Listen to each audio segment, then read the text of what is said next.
companies put AI on a diet because it costs too much. Amazon, Adobe, Atlassian, CT, they gave AI to every employee. Now they are rationing it. It costs too much and the numbers do not add up. Internal documents, emails and chats have leaked. Atlassian went from $5 to over $15 million a month in 9 months. And they installed a dashboard where every employee sees how much each AI conversation costs the company. In internal chats, people complain.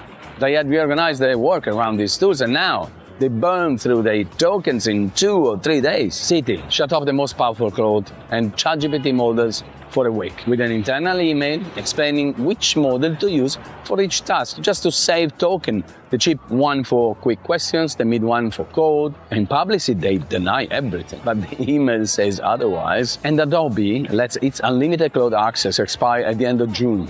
Employees were basically told to finish everything they could before their date. Amazon even added internal leaderboard rewarding whoever used AI the most, and they shut it down. And soon after, usage limits appeared because vendors moved from flat subscription to pay-per-use and budget blew up. For years we thought AI always pays for itself, but maybe it's not like that anymore. They sell it as an investment. They ration it like a printed paper. And if the budget doesn't hold even with their own employees, they are building on something that doesn't hold, maybe?